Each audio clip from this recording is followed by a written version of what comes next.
దగ్గుపాటి రానా, Vijay Devarakonda arrest అవ్వనున్నారా? అవును అనుకుంటా. ఎందుకంటే వాళ్ళ మీద కూడా బెట్టింగ్ యాప్స్ ప్రమోట్ చేసినందుకు, యాడ్స్ చేసినందుకు ఇప్పుడు కేసులు అయితే నమోదు చేశారు.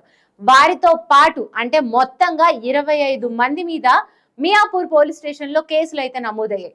మంచు లక్ష్మి, నిధి అగర్వాల్, విజయ్ దేవరకొండ, దగ్గుపాటి రానా ఇలా ఒక్కళ్ళు కాదు 25 మంది మీద పూర్తిగా కేసులు అయితే నమోదయ్యాయి.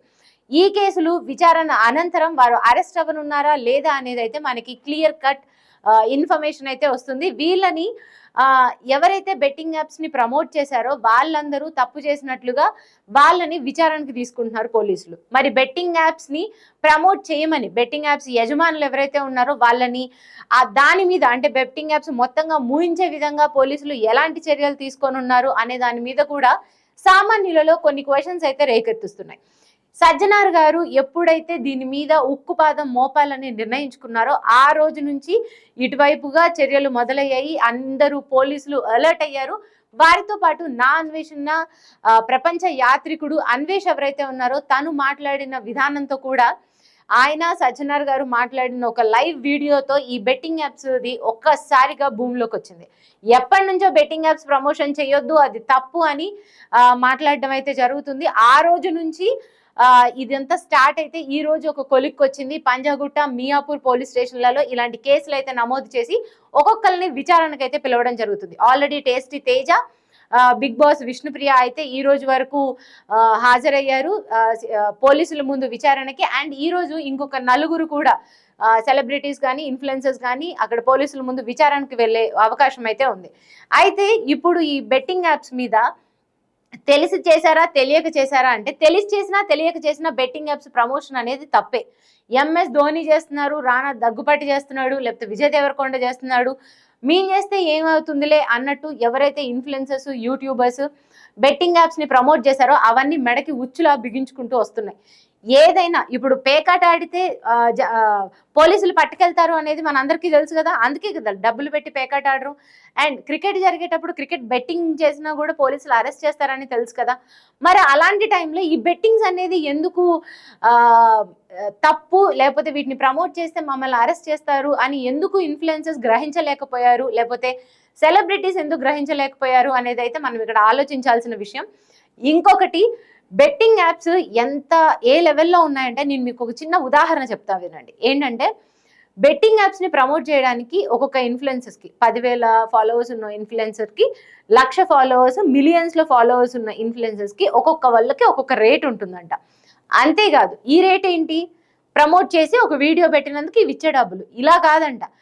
ఇప్పుడు కొంతమంది చిన్న చితక యూట్యూబర్లు ఎవరున్నారో నడి రోడ్ల మీద డబ్బులు గాల్లో విసిరేయడం, ఇవన్నీ నాకు బెట్టింగ్ యాప్లో ఒక్క రోజుకి వచ్చిన డబ్బులు అనడం, లేకపోతే ఒక ఇల్లు కట్టేసి ఈ ఇల్లు ఒక 30 లక్షలు అయింది, ఈ డబ్బులని నేను నెల రోజులలో సంపాదించాను అని జనాలని ఎవరైతే మభ్యపెట్టారో వాళ్ళకి ఆ ప్రాజెక్ట్కి అంటే ఇప్పుడు రోడ్డు మీద ఇసిరేస్తే ఒక 1,00,000 రూపాయలు విసిరేయచ్చు కదా పైకి, అంటే ఒక 500 రూపాయల నోట్లు ఒక 10,000, 20,000, 1,00,000 వరకు విసిరేసి ఉండొచ్చు కదా వేరు వేరు జంక్షన్స్ లో.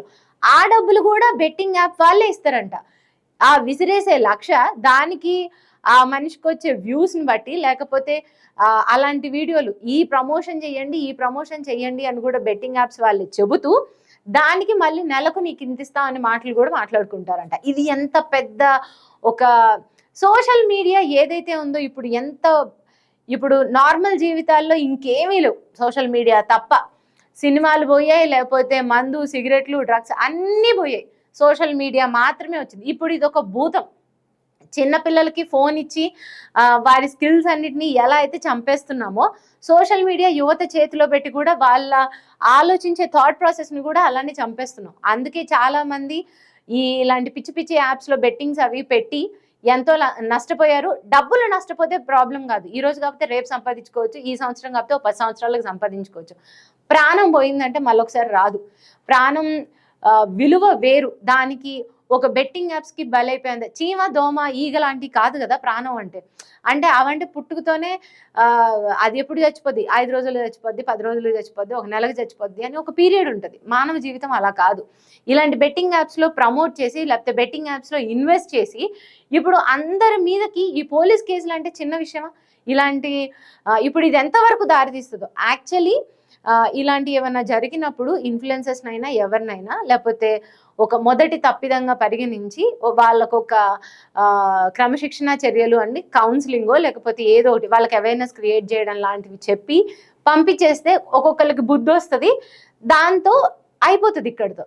ఒకవేళ మనీ ఫైన్ వేశారనుకోండి, ఇక్కడ బెట్టింగ్ యాప్స్లో ఏదైతే సంపాదించారో అంతో లేకపోతే దానికి డబులో దానికి త్రిబులో లేకపోతే 10ంతలో కట్టి అక్కడికి ఒక బుద్ధి వస్తుంది.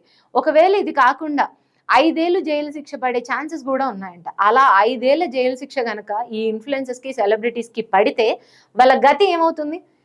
ఎంత పెద్ద సెలబ్రిటీ అయినా, ఎంత చిన్న సెలబ్రిటీ అయినా లేకపోతే ఎంత చిన్న ఇన్ఫ్లుయెన్సర్ అయినా 5 ఏళ్ల జైలు శిక్ష అనేది జీవితంలో ఒక దశాబ్దంలో ఒక సగం రోజులు పోయినట్టే, ఒక తరాన్ని మిస్ అయిపోయినట్టు. వాళ్ళు చూడండి ఎంత సీరియస్ ప్రాబ్లం ఇది అనేది. ఎవరైనా బెట్టింగ్ యాప్స్లో డబ్బులు పెట్టాలనుకుంటే ఇక మీదటైనా మానేయండి. ఇప్పుడు వినేవాళ్ళు 100 మంది చూస్తున్నారు, 100 మంది 1,00,000 మంది అయ్యారు కాబట్టి ఈ చెప్పే వాళ్ళు కూడా ఎక్కువైపోయారు. చెప్పే వాళ్ళు ఎక్కువైపోవడంతో వాళ్ళు బెట్టింగ్ యాప్స్ వాళ్ళు డబ్బులు ఇచ్చుకున్నారు, ప్రమోషన్ చేసుకున్నారు. ఇంతగానం పెరిగిపోతుంటే కరోనాతో ఏదో ఎంతమంది చచ్చిపోయారో అలానే బెట్టింగ్ యాప్స్ వల్ల కూడా ఇంతమంది చనిపోయారు అనే లెక్కలు వేసుకోవాల్సి వస్తుంది. సో ఎవరు బెట్టింగ్ యాప్స్ని ప్రమోట్ చేయకండి అండ్ బెట్టింగ్ యాప్స్లో ఆడకండి.